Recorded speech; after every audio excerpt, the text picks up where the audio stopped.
guys, welcome back. And I thought it would be really fun to talk about some of my all-time favorite Christian fiction. Some of it's new, some of it's kind of old school, and why this is my particular all-time favorite stuff. But I read a lot of Christian fiction, so there's a lot of favorites.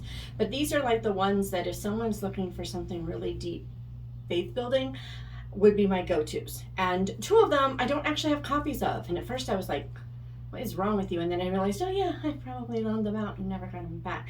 So to start off, I'm going to share sort of the first Christian fiction I ever read. I was 14 in Knoll, Missouri, and a friend of mine said, oh, I've got this book, you've got to read it. And that book was Not My Will by Francena Arnold. I think her name is actually pronounced Francena, but I've said Francena since I was 14. That's almost 40 years, so she's she's Francena to me. But she wrote a lot of really deeply faith-filled books. Deeply, beautifully faith-filled books. And just thought of another book that I probably should bring over here. Yeah, I might go get it in a bit. But anyway, this is the book that my friend brought me over to borrow, but it wasn't on her shelf. She had loaned it, or one of her sisters or somebody had loaned it to someone else. So I didn't actually read it then. I read it a few weeks later. The first book by Francena Arnold that I read was Straight Down a Crooked Lane. I will put a picture somewhere. That's one of the ones that's on its way to me because I'm like, I need to get this. They're harder and harder and harder to get. I wish somebody, they were originally published by like Moody. I wish somebody would republish them because they're so good. But I really resonated with the girl in that book a lot. I mean, a whole lot. Her mouth kind of got her in trouble a lot. A little bit like me. But there was a scene where she was arguing with her parents about wanting to get married, and finally just got really mad and said, if you don't let us get married, you'll wish you had. And then she finds out way later that her parents thought she was pregnant when she said that. And I don't think it's a big spoiler to say this, so that's why they let her do this. But it just goes to this marriage. These people, they'd hardly know each other, and they're both very immature, and they're just having to grow up together and in the Lord at the same time, and that combination is really hard. It was such a good book. And I mean, I read it at 14, and it's like, because toothless. Well, you'll see that somebody is daring to walk past the house, and Toothless is making sure that they know he doesn't approve. So that was the first one I read, and at the same time she gave me a Christmas Carol Kaufman book. I think it was something about light in the window. I can't remember. I don't actually remember that book very well. It didn't make the same impact. And Christmas Carol Kaufman wrote some really good books, but that one didn't make the same impact that first Straight Down a Crooked Lane, and then later Not My Will, and there's another one, or is the sequel to, I think the sequel to Not My Will is Light in the Window. So I don't know what, I don't remember what that book by Christmas Carol Kaufman was, because I'm pretty sure, this is such a cool little vintage copy. Yeah, see, it's got addresses and everything in here. Ooh, that just gave me a book idea. Oh my gravy. Yeah, it's not telling me. I think this is the first edition. Interesting. Yeah, Moody Press. So anyway, my gateway drug, if you will, to Christian fiction was definitely Francena Arnold, and specifically Straight Down a Crooked Lane. But this is her most famous work, Not My Will, and it is a really good, really, really, really good book. So there's that. I'll set that over there. Next up, it had been a long time since I'd read Christian fiction as like my predominant reading. I had been reading lots of like all the Ella Montgomerys, and I had been reading always mysteries because mysteries. And then a friend of mine shared this book, this poor book. It has been through so many kids and so many, the plastic coating on the cover is coming up and everything. Interesting. The stuff is printed on the plastic coating rather than a plastic coating covering the printing. That's interesting. But anyway, it's all rippled and messed up. But it's Michael Phillips. It's the Secret of the Rose series. This is only the first one. I only brought in the first one because I would have messed up the bookshelves to have to, like move the bookends around and everything. And I decided not to do that because I'm selfish and I didn't want to. But there's the 11th Hour, A Rose Remembered, Escape to Freedom. Come on, it's probably not in here. This is probably Journals of Corey Bell Hollister. Those are really, really good. And Escape to Freedom is the third one. So, but there's a fourth one that it's like, it's not Depths of Destiny. It's not that one. That's a different book. But it takes place like after the Berlin Wall falls, and it's got the best speech in it by Dieter Polacky, who is a character in the book. He's kind of who Dietrich Bonhoeffer might have been if Dietrich Bonhoeffer hadn't been killed. So it was so good. It was just, but this series, it's got all that rich, deep faith interwoven in a really good story. So this starts before World War II starts. It's Prussia 1937, and World War II started in 1939. So there's that. And so it's an American family who goes over to Prussia, which is, Germany, part of Germany anyway, and the families get to know each other, and they, obviously there is a definite romance in it, but that's what I loved about Michael Phillips for so long, except when he was with Judith Pella. When he wrote with Judith Pella, books were much more romancy, but his romance was like, this is a part of life, this is not life itself. And so it was kind of like light frosting on a cake rather than a thick layer or the whole cake, so it was like my favorite. It is still my favorite form of romance in a book. It's what I tend to do in my own because it's what I'm most comfortable with. I like romance in a story if it accentuates and enriches a story. I don't like it in there just to have it in there because, we gotta have a romance. It just doesn't do anything for me. And so this series is a really good example of a story that wouldn't have been, especially as you go through the series, it wouldn't have been as good without the romance, which is kind of nice because then there's more to the romance than just appeasing that part of the market. That's the best way to tell this story. And so, but yeah, it takes place in the before the war, during the war, and the series takes you through the East and West Germany, East and West Berlin, where she's like going back and forth, and you got someone trapped over there, and there's all kinds of stuff, and there's kind of a resistance movement, and then the wall coming down. So it spans, because that was, I'm trying to think, it was 80s, wasn't it? Because, or was it early 90s when the wall came down in Germany? Because President Reagan was the one who told Gorbachev to tear down this wall, but it didn't happen until the next president, did it? I don't remember. I can't remember. That's how bad my history is. I'm gonna go find out because I want to know. But anyway, so there's definitely this one, and this is one of the, if I know someone just loves historical fiction and loves really deep faith, or would be encouraged by the deep faith and like, what do I read? I almost always recommend this series pretty much first before almost anything, because it's such a good series. It's such good storytelling. Michael Phillips is a phenomenal storytelling. He's a phenomenal storytelling. Yeah, phenomenal storyteller. He's one of my favorites. He rewrote not all of, but many of George MacDonald's books. And, he edited them in a way that makes them much more readable to an American audience because they were written, not really in Gaelic. What's the word I'm looking for? It's not quite Gaelic, because we wouldn't understand Gaelic. But they were written with a heavy, basically, imagine the books being written with a brogue.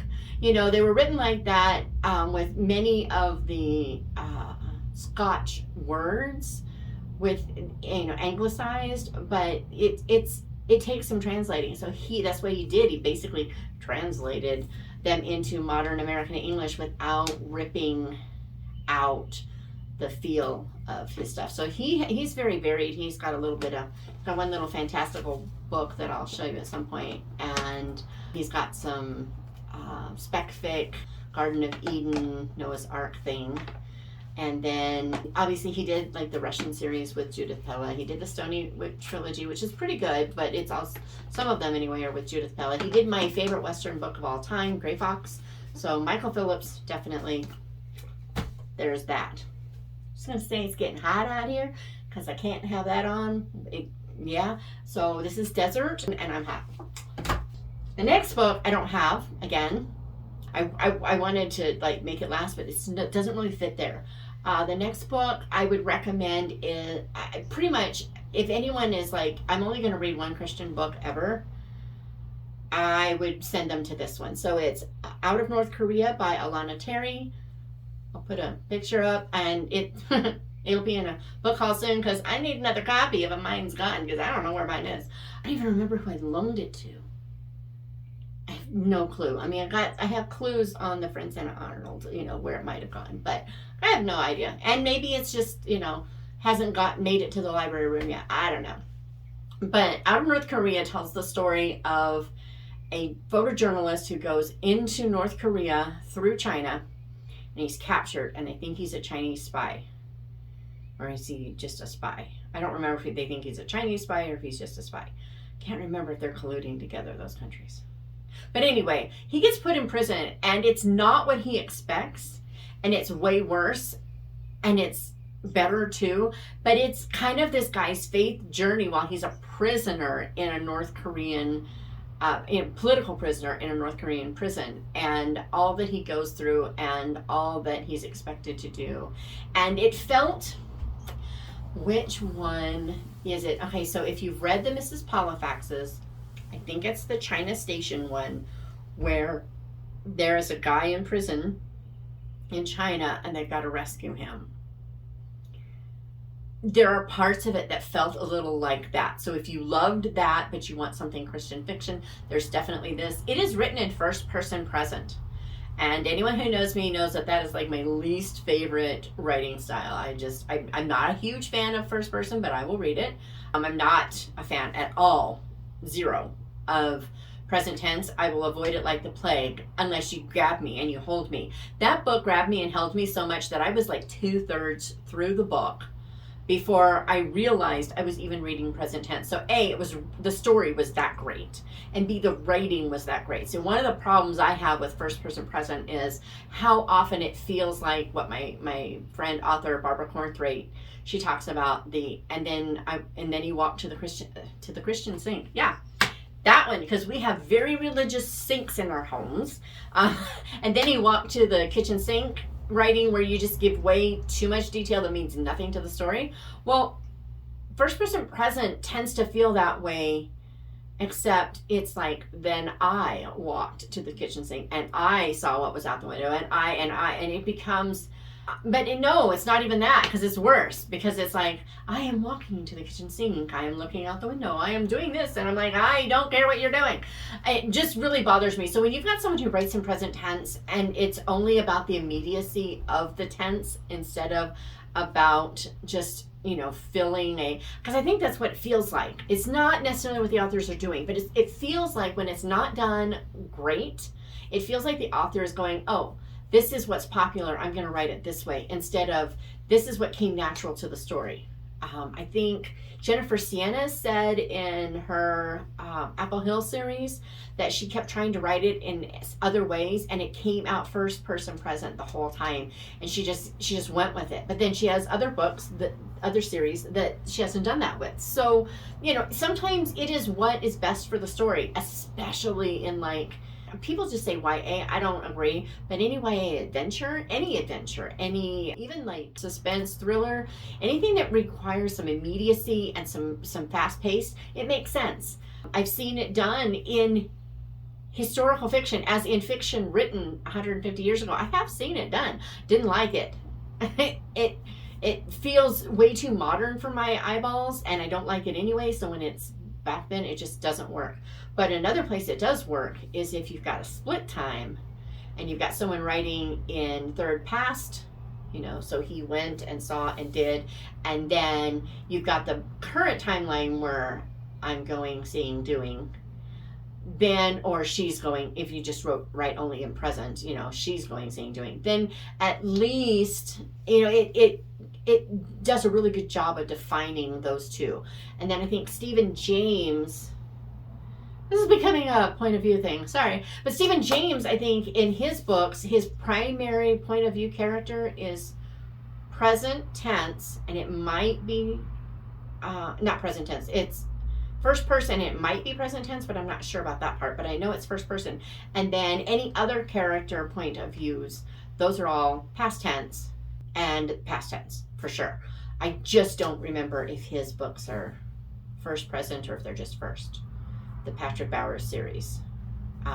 Patrick Bowers is always first person, I think present, but don't quote me on that. Anyway, so out of North Korea, now that I've gone on a tangent, this will be a problem, guys, because when I start talking books, I talk books. So out of course, Korea, yes, just call me Mr. Spooner, Reverend Spooner. Yeah, that's where we got Spoonerisms from, Reverend Spooner. But anyway, out of North Korea, yeah, if Christians can only read one fiction book, maybe aside from Pilgrim's Progress, but a lot of people have trouble getting through that, then I would say definitely out of North Korea. It's such a great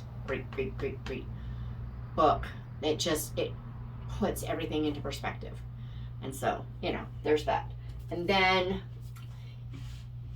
here's the thing. If you ever have a friend who says you need to read these books, buy the books. It's one of the few times that someone has said that to me that I did what I was told. I bought the entire box set of the books because my friend Ann said, you need to read these books. So I bought them. And there's a lot of reasons why I probably kind of pushed them off to the side. Lots of reasons. We'll get into some of them in a minute. But I think the biggest reason I didn't read them when I got them is because this is so hard for me to say because I don't like to put words in God's mouth. But I really feel like God was like pushing them aside for the right time. Because I read them in December and January of 2022, 2023.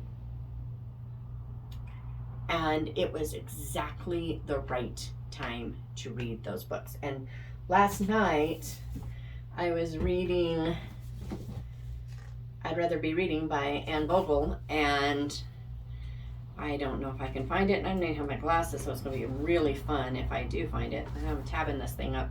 I'll probably have an entire video on just this book. It's an older book. I'm sure many people have read it, but on the off chance you haven't, we're going to talk this book because this book is genius. I don't think I can find it, but basically the idea is that some books just come at just the right time.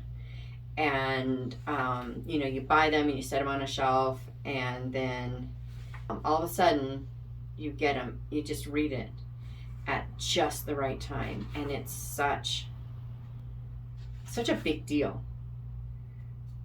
Yeah, I can't find it, but it was such a good quote, and I will talk about it when we get there. But so the series is the Sensible Shoes series by Sharon Garlough Brown. This series, guys, so it's Sensible. I really can't talk today. Sensible Shoes, 2 Steps Forward, Barefoot, and An Extra Mile. So it's all foot stuffness. I'm going to put it up here. Problems with the books. One of the characters, well, I should back up. Yeah. So to understand my problem, you have to understand that I took a pretty literal view of Paul's admonitions to women regarding leadership in the church, pastoring, the whole 9 yards. In this series, and I think it's probably one of the things that kept me from reading it, or one of the things the Lord used to keep me from reading it, I don't know. But one of the women here, it follows 4 women, and one of the women is a female pastor. And I do have problems with that. Yeah, I really do. But here's the thing. Doesn't change the truth in the stories. And in some ways, I don't think the author has a problem with female pastors. I don't want to pretend like I think she does, because I don't. But in some ways, it also kind of accentuates kind of some of the lessons being learned in there. So I think someone who, it's really weird, I can't believe I'm saying this, but I think someone who is very pro female pastor, female leadership in the church, not in the church, but over the church, that's really more like what I mean. I think they would find her growth very supportive and encouraging of that position. I found just the opposite. I found her growth kind of supportive and encouraging of why I believe what I believe, and it's very strange. I don't know how to explain it. But this, like I said, this book follows 4 women. They all go to a spiritual retreat center, and I gotta say, at first I was like, this is a little woo-woo going on. You know, it felt almost mystical, and I was not comfortable with that. But there were so many rich, deep truths, and the whole point of the entire series is God loves you, period, exclamation point. Not God loves you and you need to. Not God loves you and you must not. God loves you and your job is to. The point, and it's not that there aren't things that God expects and requires of us, but his love is not dependent on those, and that's kind of the point of the book. So you have, and I'm going to forget the characters' names because it's been a few months and I've read like 90 books since I read these, so you know, so let's see if I can get the names. So there's Hannah. She is the pastor, and she is worn out. She is burned out. And it's one of the reasons I resonated with her. I read this when I realized I was in burnout, and so I understood her. I felt her, and I felt the feeling. You know, some of her stuff is being taken away. She's being sent on an enforced sabbatical. She does not want to go. And I had to, at the same time, I was sending myself kind of on one. I was cutting everything that I could out of my life because I was burned out, and what I didn't want to do is learn how to hate writing, right? And so writing was the one thing that had to stay and had to stay right, but I just I even cut out writing projects that I was like, no, as much as I could. So I totally related to her. But, so there's her. And then there's Meg. She's a widow, and she has been for like 20 something years. You know, her daughter is at Oxford. No, I don't think she's at Oxford. She's over at school in England though. And she's living in a past that her mother created for her that she doesn't even like. And she's just burdened by it. And she's got a strange relationship with her daughter, and there's all kinds of stuff there going on. And then there's Mara. She is one messed up. I love Mara so much. Mara is who I would be if I didn't have my mother for my mother, and I didn't have God, who gave me that mother, mind you, all along. Mara is a pretty new Christian, if I recall correctly, and she has made pretty much every mistake in the book in her life. She's got a horrible marriage. She's got terrible children, and it's all her fault. You know, these things are the way they are because of how she did things. And now she's, you know, has to live with the consequences of that, as well as learn to accept that those consequences are part of life, but they're not God's punishment. They're the consequences of her own choices, and he loves her, period.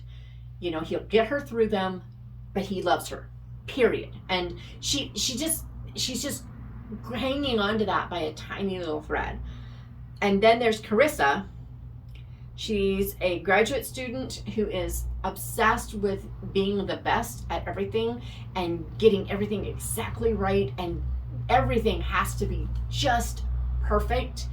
And guys, I gotta tell you, I identified with every single woman in this book. And when I mentioned it to my friend Anne, who told me to read the books, she said the same thing.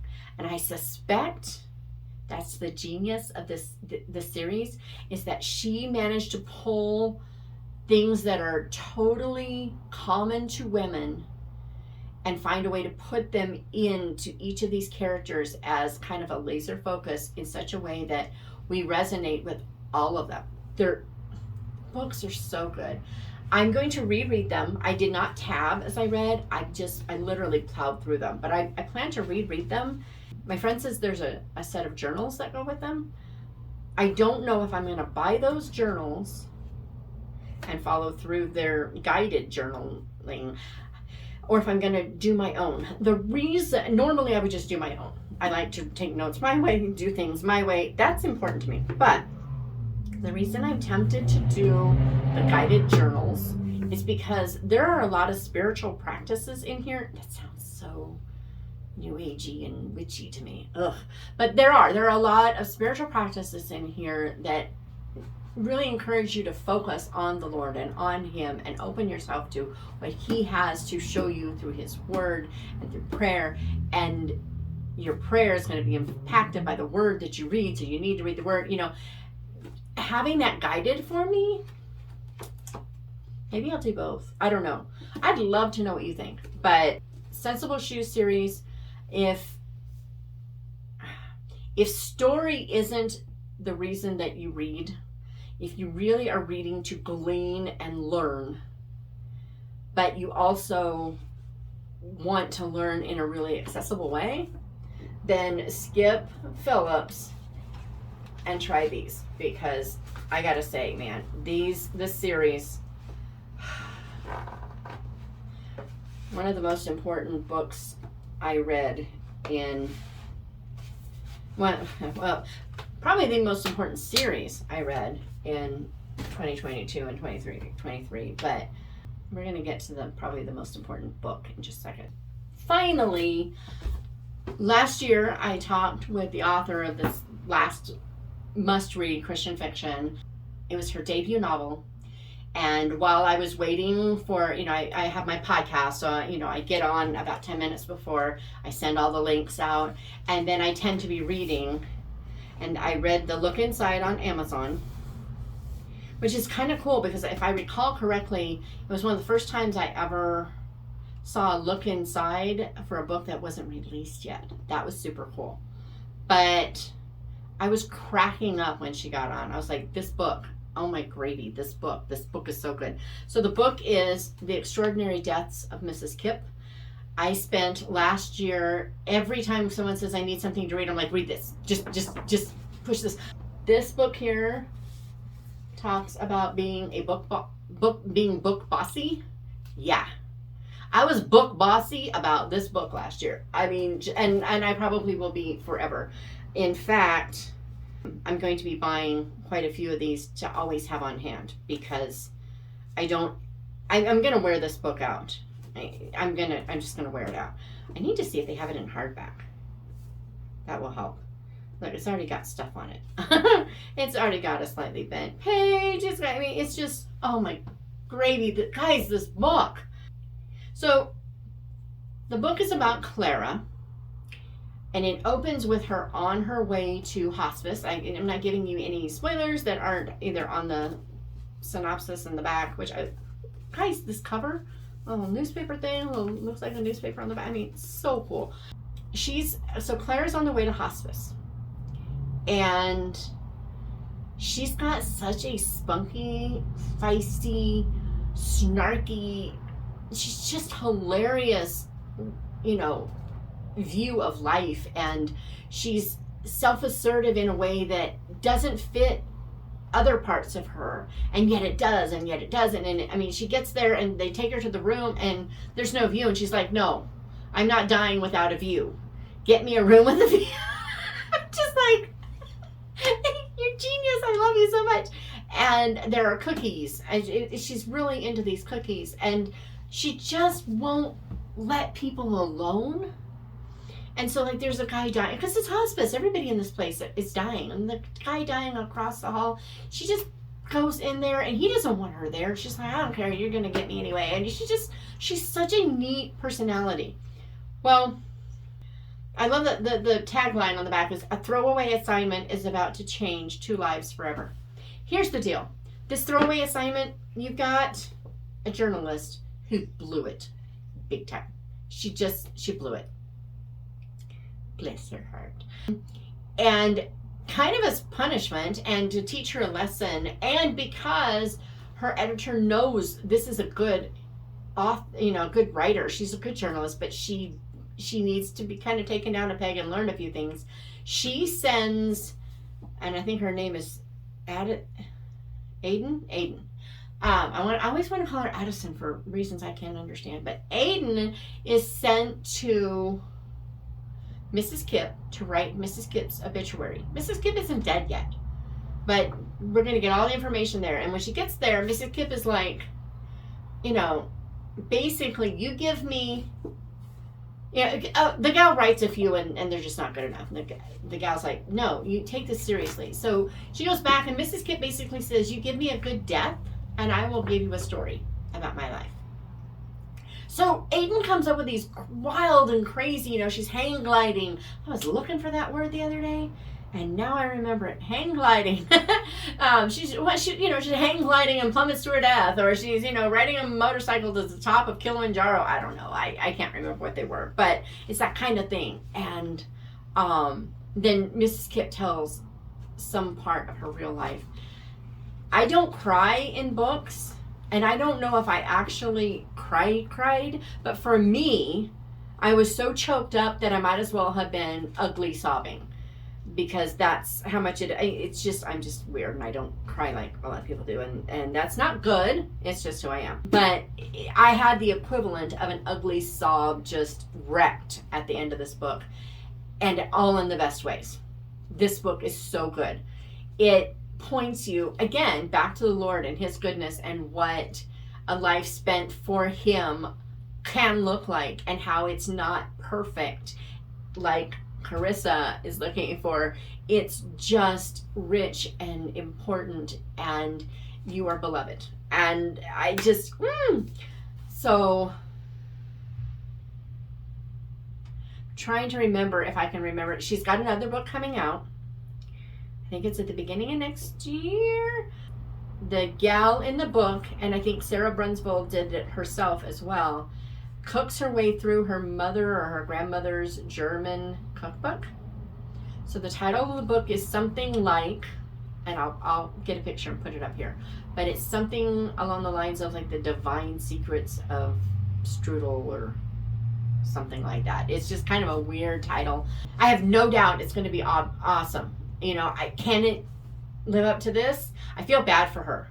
I really feel bad for Sara Brunsvold. When you write such a killer book for your debut novel, it's so impactful. You couldn't go anywhere last year in many circles, not just Christian fiction circles, without seeing this book.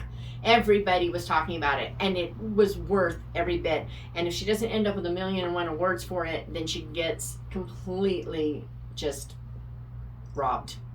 She'll be robbed. This book. But you know what? This book accomplished what she wanted. It made an impact in people's lives. So, no, she won't be robbed. Yes, she will. I just might as well be honest. Yes, she will. So, yeah. These, I'm calling them 5, although, got a couple series here. Straight Down a Crooked Lane / Not My Will. One of those two from Francena Arnold.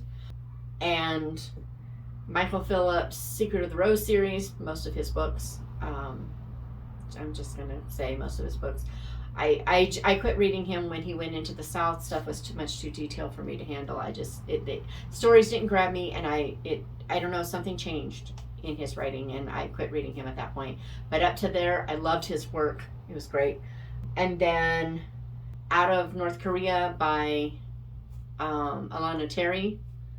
The Sensible Shoes series by Sharon Garlough Brown, and The Extraordinary Deaths of Mrs. Kipp. Top 5 books. And then I'm going to throw in one bonus. I'm not going to go get it. I feel like I should, but I'm not. So I'm going to just put it right here. Yeah, put it right here. Elizabeth Googe wrote a lot of really good books. Hers can get a little almost mystical at times. I'm not quite sure why, but she tends to make it fit the area. So the middle window has like this very strange little like time warp thing that happens in it, but it fits the area. It's in Scotland, and it's, you know, you've got all the, it just, I don't know why it works, but it does. But she has, I've been rereading this year. I've read several. We're going to get into that some other time. But if you want something older historical, her book The Dean's Watch was so good and so encouraging, whatever. So if I had to put a bonus book on, there are a million and ones I could, but I thought of it while I was going through these, so I'm putting it out there. It was written back in the 20s, 30s, 40s, somewhere in there. So it's older Christian fiction, before Christian fiction was its own genre, much like Not My Will. So anyway, what are your absolute everybody and their brother should read Christian fiction? Because if for some reason I haven't read it, I need to, right? Well, I'll see you again when I come back with, I think the next one I'm going to do is Beck Fick. I think. Don't quote me on that, because it could change, because